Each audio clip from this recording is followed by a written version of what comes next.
Coming up on DIY Network's Turf War. How long you been doing landscaping and construction?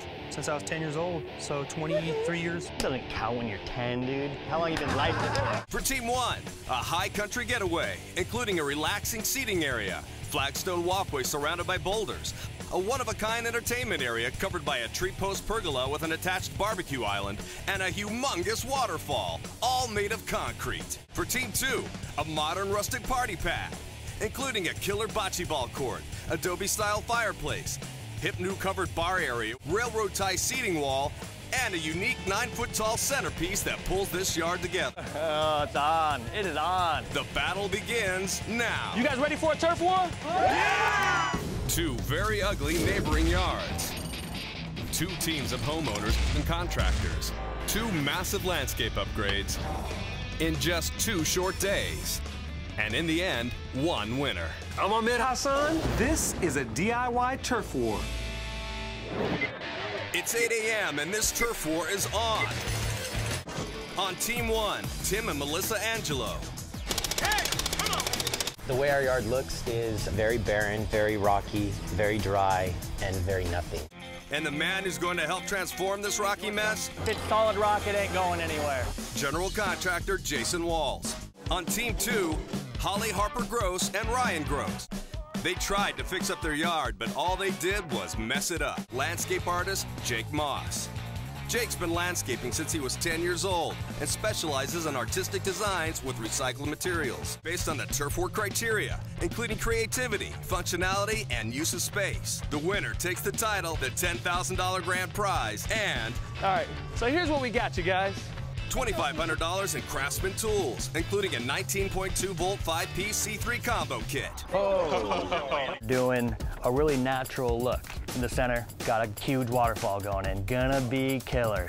Their yard will also get a flagstone patio with a barbecue island and tree post pergola, a dry creek bed railroad tie bridge, and a seating area with a tree stump fire pit. But here's the kicker, guys. It's all out of concrete. Everything that we're doing. Wait, what? What? Back up. The bridge. Concrete. Steps. We're going with concrete. The rocks here, these will not actually be rocks, but they'll be... I'm thinking concrete. And then, since you got a concrete tree trunk, you might as well have... The concrete trees. Yeah, buddy. Okay, I like it. It doesn't even matter if I like it. Do you like it? Yes. Love it. You actually like Love it, huh? it. Yes. That's all that really matters, okay? Let's do it. Good deal, you guys. Let me go see what they got going on next door. Water feature. It's going to be 9 feet tall. Oh, my God. Water's going to be gushing out. To the right is your fireplace, and then your bocce ball court. Along with a new stained concrete patio. It's 10 a.m. and the battle's heating up. I've told them 3 times to move this truck here, and they're not getting it out of here. Team 2 has one of their trucks blocking access for Team 1's concrete truck. But before they can pump the concrete, they need to mix in a special additive. This is the product we put in. It's called Wall Builder, StoneMaker product. And what we do is we mix this up with water, starts to react. It's a hydroscopic product. It sets from the inside so we're able to build it up, but from the outside we'll be able to work it. You try to stack up concrete. Without this stuff, it's just gonna fall over. They add the mix to the concrete truck and pump it back. They create a retaining wall with added strength by using rebar and shape it out of concrete. So our wall is starting to take shape now. Now we want to start carving some rocks out of it. What you want to avoid is having a 4-way. A rock that comes in here and another rock that comes in here, like that. Because that's not going to look natural right there. See how everything comes into here in a 3-way intersection as a Y? That's what we're going for. They mark their rocks and then carve out the joints. Top edge and then 45-degree angle. Once the shapes of the rocks are cut out, they add texture to the concrete with rock stamps. Put it right up against there just like that. You're just going to hit it in with your hand. Forcefully? Forcefully. Okay. Boom, boom, done. Look at that. They alternate stamps, creating different style rocks, and use a trash bag to smooth out the joints. Just a normal trash bag. You can even texture your rocks with the bag too. Team 1 is rushing to get all 30 yards of concrete into their yard, forming natural shapes out of the concrete as it sets. Oh, look at that. For added strength, they place glass fiber reinforced concrete panels around the waterfall drop. And you see all these fibers in here? Yeah. That's glass fiber. So it's incredibly strong, even though it's only about 1 inch thick. Let's have a big nasty drop right there. bringing it today. Dude, it's gonna be constant. It's halfway through day one, and Ahmed is ready to mix it up. Hey, our airplane landing strips. They're probably from like the 1960s, 1970s. This is gonna be sitting in that water basin. The water's gonna come up, and at the top, it's gonna come gushing out. Terrence gets going on the water. It's 2:30 p.m., and all of Team 1's hardscape has to be in today, so they focus on the biggest project, the waterfall. I want this to kind of have some really cool textures on it. So I want to hold that trowel flat. I just kind of want to just give it some shelving, just like that. We don't want to make them too jagged. I mean, you kind of want to use this as something to sit on. Then they use a trash bag to add texture to the rock. These are looking like trees. Yeah. The faux railroad ties. That's nice. That's not going anywhere. We're gonna excavate the footings for these railroad ties, which are gonna serve as borders for this pathway. They dig 3 inches, then set the railroad ties in place. We're gonna drive that rebar into these board holes. Damn it. Ah! That ain't good. Jake shattered his water features pipe with a rock. We need to protect that whole pump while we got this. I agree, dude. He could fix it, but he'll have to figure out a way not to have it happen again. Melissa adds tree bark to the concrete pillars with a textured roller. You just want to go straight up and down, just like you're painting a house. Less than 4 hours left in this turf war. With the clock ticking down, Team 1 jumps on the barbecue island. They use concrete to create a countertop and add rocks to the face of the island.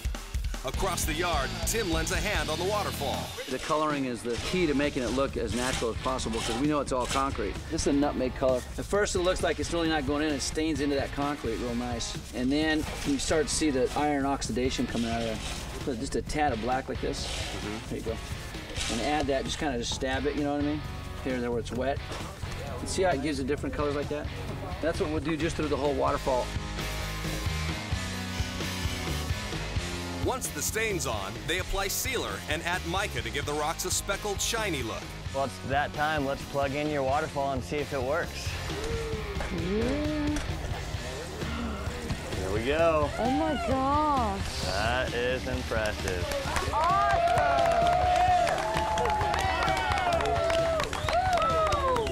If we don't win with that, I don't know what else. And brush it on, creating a rubber liner for the water basin. Then fill it with water. We gotta make that work, yo. But there's a hole that didn't seal, and they don't have time to fix it right. It's too wet to weld, so we need to put some gum in there. Are you being serious? Yeah. No. We got you guys. Seriously, we gotta f***ing hurry. Chew it. Let's do it. Here it is, Holly. Holly, it's on the outside. So it's not gonna stick there. We gotta take the water out. We gotta stop this. Okay. The gum doesn't work. For that hook over there. They used my popsicle sticks, my stir sticks. Exactly. Look at that. 3 minutes. Bye-bye to you. Woo. Can we get somebody to wipe these down? 10 seconds. You kidding me? That's 5, 4, 3, 2, 1. We'll choose the winner based on the turf war criteria, including creativity, functionality, and use of space. What we wanted, and I'm blown away. I just love it. On Team 2, landscape artist Jake Moss took Holly and Ryan's dead and boring yard and turned it into an eccentric, recycled, modern, rustic party with a bocce ball court, adobe-style fireplace, railroad tie seating wall. 9 for Team 1, a high country getaway, including a relaxing seating area, flagstone walkway surrounded by boulders, a one-of-a-kind entertainment area covered by a tree post pergola with an attached barbecue island, and a humongous waterfall, all made of concrete. And the winner is...